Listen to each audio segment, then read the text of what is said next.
Hello दोस्तों, नमस्कार। तो बात कर लेते हैं दिन भर की सारी बड़ी खबरों की, जहां सबसे पहले आपको बताएंगे चौंकाने वाली खबर पाकिस्तान के आतंकियों को लेकर, जहां पाकिस्तान के हुक्मरान पाकिस्तानियों को सैलरी पर आतंकी करने के लिए भारत में घुसपैठ करवा रही है। जी हां दोस्तों, सैलरी पर हो रहा है ये काम। और आपको चौंकने वाली बात बताएंगे कि आतंकवाद को फैलाने के लिए ये लोग कैसे और किस प्रकार के नागरिकों को चूज कर रही है ताकि वो भारत में आतंकवाद फैला सके। बड़ी ही चौंकने वाली जानकारी निकलकर सामने आ रही है दोस्तों। साथ ही साथ बताएंगे कनाडा में खालिस्तानियों के सिर पर पाकिस्तान का हाथ और निशाने पर अपना भारतीय। एक ऐसा नया खुलासा हुआ है दोस्तों, जैसे स्लो पॉइजन धीरे धीरे करके आदमी को मार देता है, वैसे ही स्लो पॉइजन की तरह ये खालिस्तानी कनाडा के हिंदुओं पर बड़ा प्रहार कर रहे हैं। आपको बताएंगे वो कौन सा स्लो पॉइजन है हिंदुओं के अगेंस्ट दोस्तों। साथ ही साथ बताएंगे चीन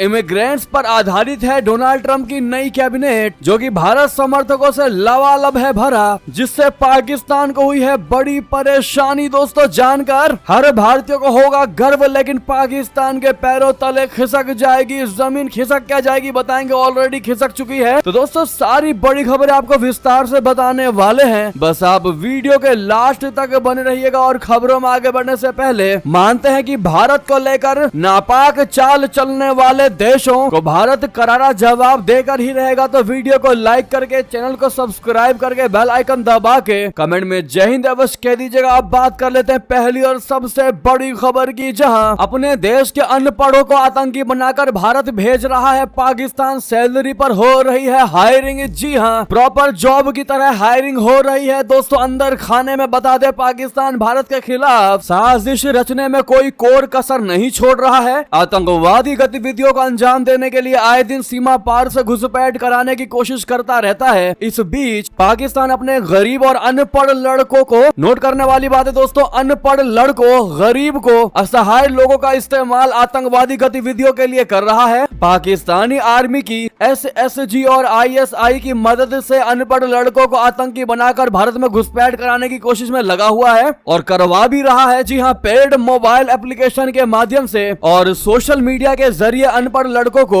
आतंकी बनाने के लिए उकसा भी रहा है। लेकिन जम्मू कश्मीर के लोकल लड़के पाकिस्तान की राह में नहीं जा रहे हैं, इसीलिए पाकिस्तान कम पैसों में अपने ही बेरोजगार पाकिस्तानियों और अनपढ़ लड़कों पाकिस्तानियों को आतंकी बनने की ट्रेनिंग देकर भारत में घुसपैठ करवा रहा है। जी हाँ दोस्तों, गौर करने वाली बात यह है, आपको बता दें कि पाकिस्तान द्वारा इस तरह के अनपढ़ लड़कों को 10 से 15 हजार मात्र रुपए मासिक वेतन दिया जा रहा है। साथ ही ये भी कहकर झांसा दिया जा रहा है कि अगर भारत में आतंकी वारदात के दौरान वे मारे भी जाते हैं तो उनके परिवार का ख्याल पाकिस्तानी सेना और ISI रखेगी। लेकिन ये दावे केवल लोगों को गुमराह करने के लिए किए जाते हैं ताकि वो इन दलदल में घुस सके। भारतीय सेना के शीर्ष सूत्रों की माने तो इस समय जम्मू कश्मीर में कुल मिला के 119 के लगभग आतंकवादियों की मौजूदगी है। इसमें से 95 आतंकी पाकिस्तानी है, वहीं 24 लड़ाके स्थानीय है यानी लोकल है, जिनको गुमराह करके पाकिस्तान ने आतंकी बना दिया है। कश्मीर में ही 79 आतंकी है, जिनमें से 18 वो आतंकी है जो कश्मीर के अलग अलग इलाकों में रहने वाले हैं और इनको गुमराह करके आतंकी बनाया गया है। जी हाँ, तो आपने देखा दोस्तों किस प्रकार से असहाय, गरीब और असक्षम लोगों को आतंक के दलदल में घुसेड़ा जा रहा है ताकि उनके परिवार का पालन पोषण आतंकवाद फैलाने के जरिए करवाया जा सके। हालांकि रियलिटी ये है कि पाकिस्तान की गवर्नमेंट को, पाकिस्तान की सेना को बस ये है कि कैसे भी इन पाकिस्तानी अनपढ़ लोगों को झांसा दे करके आतंकवाद के लिए उकसाया जाए और अपने मंसूबों को भारत में अंजाम तक पहुंचाया जाए। बहरहाल इस खुलासे के बाद दोस्तों आपकी क्या राय होने वाली है, लेकिन वीडियो को शेयर जरूर कर दीजिएगा। लास्ट में जब आप इस वीडियो को पूरा देख लें तो शेयर अवश्य करिएगा ताकि हर कोई जागरूक हो सके कि पाकिस्तान आज कितनी घिनौनी चालें चल रहा है, जबकि वो भी कहीं ना कहीं भीख मांग करके ही देश को चला रहा है। उसके बावजूद भी भीख के पैसे को आतंकवाद में उड़ाता नजर आ रहा है। साथ ही साथ नेक्स्ट बड़ी खबर की बात करते हैं, जहां कनाडा में खालिस्तानियों के सिर पर पाकिस्तान का हाथ और निशाने पर है भारतीय। जी हाँ, एक नई साजिश का हुआ है खुलासा जो आपको बताना है बेहद जरूरी दोस्तों। कनाडा में खालिस्तानी समर्थक बोले तो PKE भारतीय समुदाय के लोगों को लगातार निशाना बना रहे हैं। हालात दिन ब दिन बद से बदतर होते जा रहे हैं। व्हाट्सएप जैसे सोशल मीडिया एप्लीकेशन पर ग्रुप बनाने से लेकर भारतीय समुदाय के लोगों से सीधे भिड़ने, विरोध प्रदर्शन करने और वहां रह रहे भारतीयों को धमकाना, ये खालिस्तानियों के लिए आम बात हो गई है। खबरों की माने ने, तो अब कनाडा में भारतीय समुदाय के लिए स्थिति इतनी खराब हो चुकी है कि वहां रहने वाले कई पेशेवर और बिजनेसमैन अपनी प्रॉपर्टी को बेचने में लगे हैं। वो भारत लौटने की योजना बना रहे हैं। भारतीय खुफिया एजेंसियों से जुड़े सूत्रों के हवाले से हिंदुस्तान टाइम्स ने बताया है कि खालिस्तान समर्थकों ने पाकिस्तान के नेताओं के साथ बैठकें की हैं। इस बैठक के बाद खालिस्तान समर्थकों ने जिन इलाकों में भारतीय रहते हैं उन इलाकों में आक्रामक और हिंसक विरोध प्रदर्शन को बढ़ा दिया है। रिपोर्ट में बताया गया है कि खालिस्तान समर्थकों और पाकिस्तानी नेताओं की बैठक नवंबर के पहले सप्ताह में हुई थी, जिसके बाद खालिस्तानी समर्थक भारतीय लोगों को धमका रहे हैं। उनके खिलाफ विरोध प्रदर्शन करने के साथ साथ कई बार हिंसक झड़प और मारपीट भी की जा रही है, जिस पर कई लोगों ने स्थानीय अधिकारियों की ओर से केस भी दर्ज किया जा रहा है। जी हाँ दोस्तों, तो वहीं अगर दूसरे मुद्दे की बात करें कनाडा के हिंदुओं को लेकर, तो वहाँ पर ज्यादा से ज्यादा जाति की खबरें आ रही है। एक और खबर यह है कि वहाँ पर हिंदुओं से पुलिस हफ्ता मांग रही है, वो भी सुरक्षा के बदले। जी हाँ, हफ्ता दो और सुरक्षा लो। इस खबर ने वाकई में सबको चौंका दिया है। हालांकि इसको लेकर आधिकारिक तौर पर कुछ भी नहीं कहा गया। ये घटनाक्रम ऐसे समय पर सामने आया है जब खालिस्तानी हरदीप सिंह निज्जर की हत्या के मामले में भारत और कनाडा के रिश्ते तनावपूर्ण बने हुए हैं। वहीं खालिस्तान समर्थक कथित तौर पर धमकियां भी दे रहे हैं। साथ ही साथ आपको बिग ब्रेकिंग न्यूज बता दें, चीन इमिग्रेंट्स पर आधारित है डोनाल्ड ट्रंप की नई कैबिनेट, जिसमें भारत समर्थकों से लबालब भरा है कैबिनेट। और पाकिस्तान हो गया परेशान। जी हाँ, अमेरिका के नवनिर्वाचित राष्ट्रपति मिस्टर डोनाल्ड ट्रंप ने भारी जीत के बाद अपने मेक अमेरिका ग्रेट अगेन अभियान के मुताबिक अपनी टीम का चयन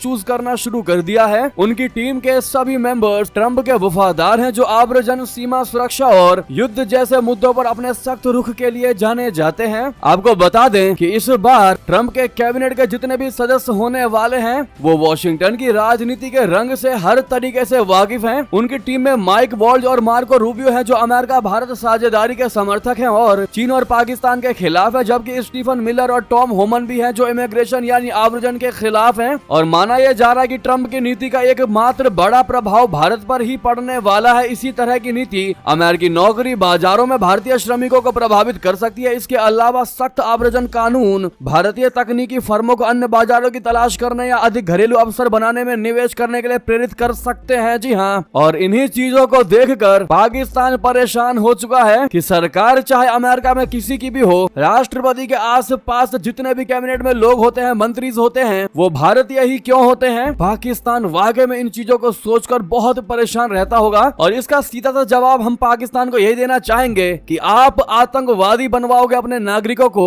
तो अफसर कैसे बनेंगे। अगर आप मानते इस बात को दोस्तों, और अभी तक वीडियो को लाइक नहीं किया तो सामने लाइक का बटन दबा दीजिएगा। आपके लिए 1 सेकंड की बात है, लेकिन हमें बहुत सपोर्ट मिलता है आपके लाइक से और प्रोत्साहन भी मिलती है। साथ ही साथ अगली खबर बता दें, चीन ने पाकिस्तान के साथ चल दी ऐसी बड़ी चाल अंदर खाने कि पाकिस्तान को पता तक नहीं चल सका कि चाइना क्या चाहता था। दोस्तों, आतंकी हमलों का हवाला देकर अपने सैनिक पाकिस्तान भेजने की अनुमति मंगवा ली। जी हाँ दोस्तों, जैसा कि आपको मालूम है, पाकिस्तान और चीन में बेशक अच्छे संबंध हैं और दोनों खुद को एक दूसरे को दोस्त बताते हो, लेकिन अब चीन का भरोसा पाकिस्तान के लिए कम होने लगा है। पिछले कुछ साल में पाकिस्तान के अंदर चीनी नागरिकों पर हुए हमले से चीन परेशान है और वो पाकिस्तान सुरक्षा बलों पर भरोसा नहीं कर पा रहा है। पाकिस्तानी सुरक्षा बलों की असफलता को देखते हुए बीजिंग अब पाकिस्तान में अपने सुरक्षा कर्मी तैनात करना चाहता है। इसके लिए वो लगातार पाकिस्तान पर दबाव भी डाल रहा है। पाकिस्तान के प्रमुख अखबार डॉन ने अपनी एक रिपोर्ट में सूत्रों के हवाले से इस बात का खुलासा कर दिया। डॉन की रिपोर्ट के मुताबिक कराची एयरपोर्ट के पास पिछले महीने हुए विस्फोट में 2 चीनी इंजीनियरों की मौत हुई थी। इस हमले के बाद चीन काफी नाराज हुआ। उसने इसे पाकिस्तानी सुरक्षा कर्मियों की बड़ी चूक बताया। पाकिस्तानी सुरक्षा और सरकार के सूत्रों ने नाम न बताने के कंडीशन पर राइटर्स को बताया कि चीनी सरकार पाकिस्तान में अब अपने सुरक्षा कर्मियों को तैनात करना चाहती है और ये तैनाती उन जगहों पर होगी जहां चीनी नागरिक हैं या चीनी प्रोजेक्ट पर काम चल रहा है। हालांकि पाकिस्तान ने अभी तक इस पर सहमति नहीं जताई है, लेकिन इन आतंकी हमलों का हवाला देकर चीन ने अपने सैनिकों को वहां भेजने की अनुमति के बिना वहां काम चालू नहीं होगा जैसा कंडीशन रख दिया है। ऐसे में माना यह जा रहा है कि पाकिस्तान को झुकना ही पड़ेगा। अगली खबर आपको बता दें, जहां इंदिरा भी अगर स्वर्ग से लौट आए ना तो नहीं ला पाएंगी आर्टिकल 370। जी हाँ, अमित शाह जी का सबसे बड़ा बयान 370 की बहाली पर। बता दें, महाराष्ट्र विधानसभा चुनाव के लिए प्रचार करते हुए गृह मंत्री यानी होम मिनिस्टर अमित शाह जी ने महाविकास अघाड़ी पर तीखा हमला बोला। उन्होंने कहा कि महाविकास अघाड़ी गठबंधन औरंगजेब फैन क्लब में तब्दील होती जा रही है। भाजपा का महायुति गठबंधन पाकिस्तान शिवाजी महाराज और सावरकर के आदर्शों पर चल रहा है। यही नहीं, इस दौरान उन्होंने जम्मू कश्मीर विधानसभा में आर्टिकल 370 बहाली की मांग को लेकर भी कांग्रेस पर निशाना साधा। अमित शाह जी ने कहा कि इंदिरा गांधी भी स्वर्ग से लौट आए तब भी कश्मीर में अनुच्छेद 370 बहाल नहीं किया जाएगा। जी हाँ, राहुल गांधी पर तंज कसते हुए अमित शाह जी ने कहा कि आपकी चौथी पीढ़ी आ जाए तब भी मुसलमानों के लिए कोई आरक्षण नहीं होगा। उन्होंने कहा कि मैंने पूरे महाराष्ट्र का दौरा किया है और विश्वास के साथ कह सकता हूं कि 20 नवंबर को विधानसभा चुनाव में भाजपा के नेतृत्व वाले महायुति को सफलता मिलेगी और जरूर मिलेगी। जी हाँ, साथ ही साथ बता दें, ऑस्ट्रेलियाई एंकर ने भारत रूस दोस्ती पर उठा दिए सवाल तो जयशंकर जी ने पाकिस्तान का उदाहरण देकर कर दी उनकी बोलती बंद। दोस्तों, भारत के विदेश मंत्री जयशंकर जी ने हाल ही में ऑस्ट्रेलिया के दौरे के दौरान एक चैनल को दिए इंटरव्यू में अपनी हाजिर जवाबी और सटीक तर्कों से वहां की एंकर की बोलती बंद कर दी। इस इंटरव्यू में ऑस्ट्रेलियाई एंकर शरी मार्गसन ने भारत रशिया के बीच मजबूत संबंधों पर सवाल उठाया और पूछा कि क्या इससे ऑस्ट्रेलिया के साथ भारत के रिश्तों में कोई दिक्कत आएगी। इस पर जयशंकर ने पाकिस्तान का उदाहरण देते हुए ऐसा जवाब दिया कि एंकर के पास कोई और सवाल ही नहीं बचा। जी हाँ, दरअसल ऑस्ट्रेलियाई एंकर ने कहा कि रशिया के साथ भारत के संबंध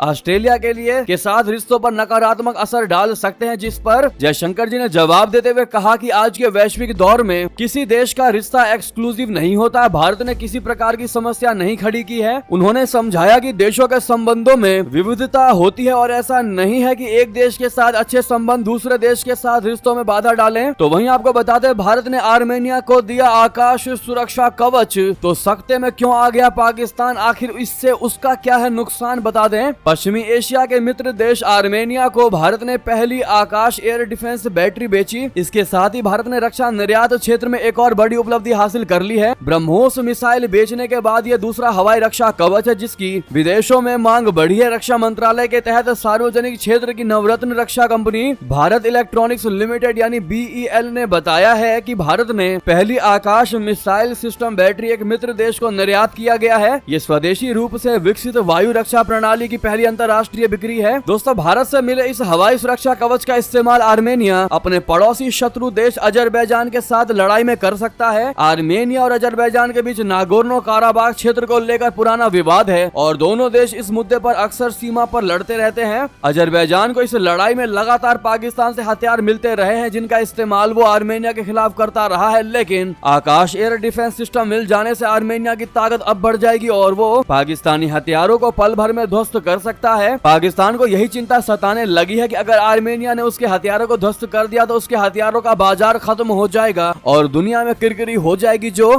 पाकिस्तान के हथियारों के मार्केट के लिए बड़ा ही नेगेटिव इम्पैक्ट देगा। दोस्तों, ऐसे में भारत के हथियारों की ताकत और पाकिस्तान के हथियारों की ताकत देखनी होती है तो जरूरी नहीं कि भारत और पाकिस्तान आपस में युद्ध करें, तभी पता चलेगा कि भारत पावरफुल है या फिर नहीं। हम इस तरीके से भी पता लगा सकते हैं जैसे दो देशों के बीच में युद्ध चल रहा हो, आर्मेनिया और अजरबैजान में जैसे युद्ध चल रहा है, तो इससे पता चल सकता है कि भारत हथियारों के मामले में कितना स्ट्रॉन्ग है, क्योंकि आर्मेनिया के पास भारत के हथियार हैं और पाकिस्तान के हथियार हैं अजरबैजान के पास। जी हाँ दोस्तों, ऐसे में पाकिस्तान को पता है कि भारत के हथियार उसको आसपास भी भटकने नहीं देंगे। जी हाँ, साथ ही साथ अगली खबर बता दें, एलोन मस्क के वीडियो ने मचा दी खलबली। एक्सपर्ट ने कहा रशिया यूक्रेन युद्ध के लिए पुतिन नहीं बल्कि अमेरिका है जिम्मेदार। जी हाँ, अमेरिकी राष्ट्रपति चुनाव में भले ही डोनाल्ड ट्रंप जीत दर्ज कर चुके हैं और जनवरी 2025 में राष्ट्रपति पद की शपथ लेकर आधिकारिक रूप से देश की कमान भी संभाल लेंगे, लेकिन उनके पक्ष से विरोधियों पर हमला जारी है। इसी कड़ी में उनके करीबी और इस बार चुनाव अभियान में अहम भूमिका निभाने वाले दुनिया के सबसे अमीर शख्स एलोन मस्क ने एक ऐसा वीडियो शेयर कर दिया है जिससे जॉय बाइडेन के कार्यकाल पर सवाल उठ रहे हैं। हालांकि मस्क ने किसी का नाम नहीं लिया है, लेकिन रशिया और यूक्रेन का युद्ध जब शुरू हुआ तब बाइडेन ही राष्ट्रपति थे। दरअसल एलोन मस्क ने एक्स पर एक वीडियो शेयर किया जिसमें उन्होंने रशिया यूक्रेन के संघर्ष में अमेरिका की ओर से निभाई गई कथित भूमिका की ओर इशारा किया। वीडियो में अमेरिकी अर्थशास्त्री जेफरी डी सेक्स नजर आ रहे हैं जो यूक्रेन युद्ध की जड़ों के बारे में तर्क दे रहे हैं। सेक्स ने दावा किया कि यह सिर्फ रशिया की ओर से की गई आक्रामकता नहीं थी, बल्कि अमेरिका के नेतृत्व वाले नाटो विस्तार के कारण पड़ोसी देशों के बीच संघर्ष शुरू हुआ। साथ ही साथ बता दें, भारत से नहीं मिला न्योता तो चीन के दौरे पर जा रहे नेपाल के प्रधानमंत्री केपी शर्मा ओली जिनपिंग से मांगेंगे कर्ज में रियायत। जी हां, नेपाल के प्रधानमंत्री केपी शर्मा ओली अगले महीने दिसंबर की शुरुआत में चीन की आधिकारिक यात्रा करेंगे। नेपाल की सत्तारूढ़ कम्युनिस्ट पार्टी यानी एकीकृत मार्क्सवादी लेनिनवादी ने